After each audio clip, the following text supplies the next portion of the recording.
Hello, this is Ms. Gradincic again. I am the 7th and 8th grade math teacher at Syracuse STEM Blodgett. This video lesson is for the 8th graders. 8th graders are working with transformations. In this specific lesson, we're going to look at how we can reflect points on the coordinate plane. Alright, so let's get into it. What we're going to do in this lesson, we're going to transform some figures and see what happens to the coordinates of the points. So here's a list of points. Point A, B, C, D, and E are coordinate pairs that we're going to plot on a coordinate plane. Our assignment here is to plot each point and label each with its coordinates.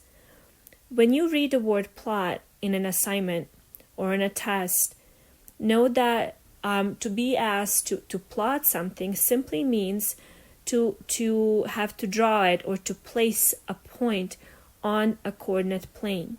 Number 2, we're going to be using the x-axis as the line of reflection. Plot the image of each point.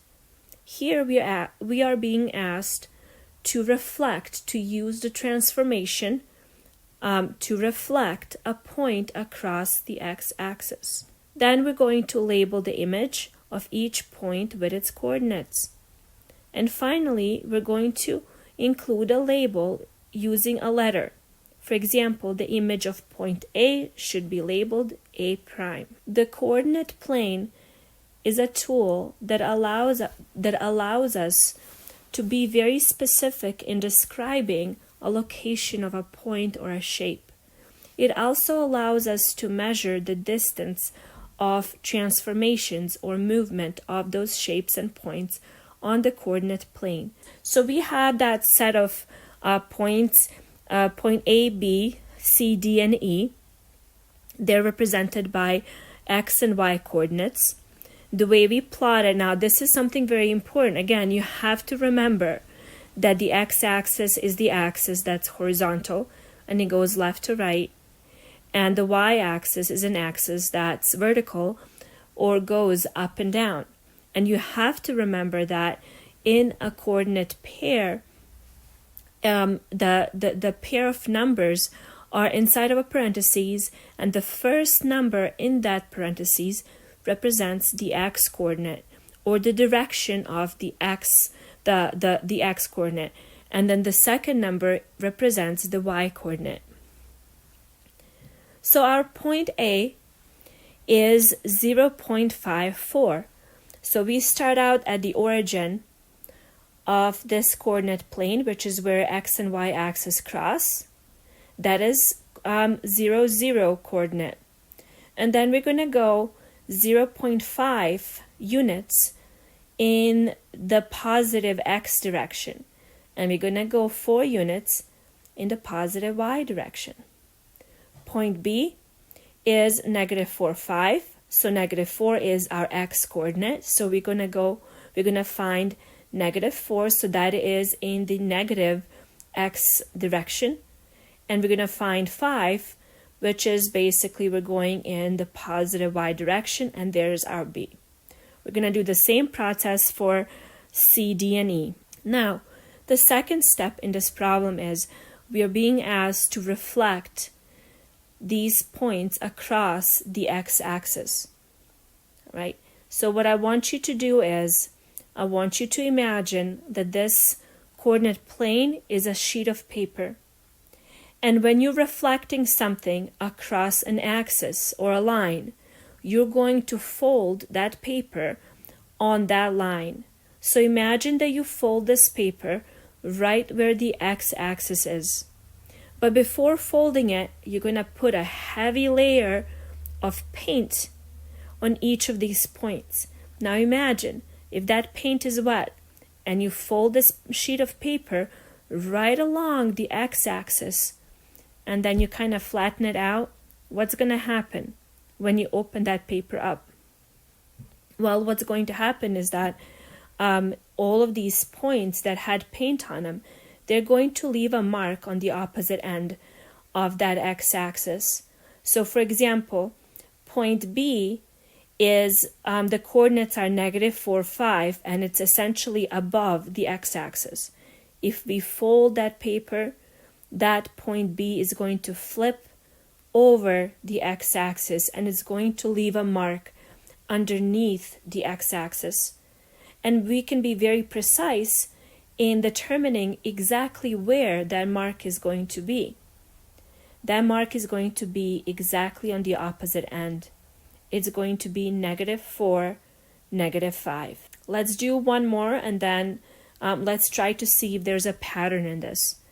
What if we were to flip or reflect? The regular word for the term reflect is to flip, right? So what would happen if we were to flip point C across the x-axis? What I would do is I would look at how far is point C away from the x-axis, how many units? Well, you can see that point C is 2 units below, underneath the x-axis.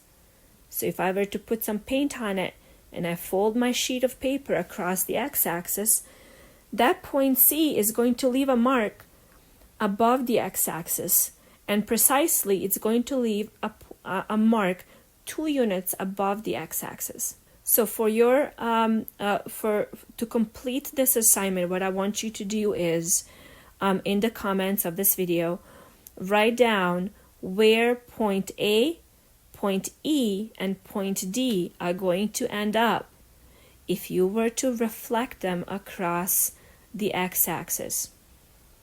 All right. Now, part 2. Let's try to reflect all of these points across the y-axis. Let's see what's going to happen. So what if I were to take point D and reflect it across the y-axis? What will happen there? Well, you guys can see that point D is sitting right on the x-axis. How far is point D away from the y-axis? Well, we can count that. 1, 2, 3, 4, 5, 6 units away from the y-axis. Let's try to think about the paint example again. If we were to put some heavy paint on each one of these points and then fold our sheet of paper along the y-axis this time, because remember, we're going to fold the paper along the line that we're doing the reflecting across, right? So let's fold that piece of paper along the y-axis. Where do you think point D is going to end up? As a matter of fact, I do want you to give this a try. Just take a sheet of paper and just draw a line right in the middle of the sheet of paper and put some points above and below it. And then if you have some maybe like nail polish or maybe like watercolors, just like really like put a heavy amount of that nail polish on each of the dots and then quickly fold the paper along that line that you drew in the middle of the paper. And then tell me where, or look, don't tell me, but observe where those points left a mark. And what you'll find is that they left a mark on the other side of that line. All right, so point D, if we're going to reflect it across the y-axis, which is the axis that goes up and down, it's going to go on the opposite end. So the new coordinates of point D are -6, -6, 0, because the first number is always the x-axis.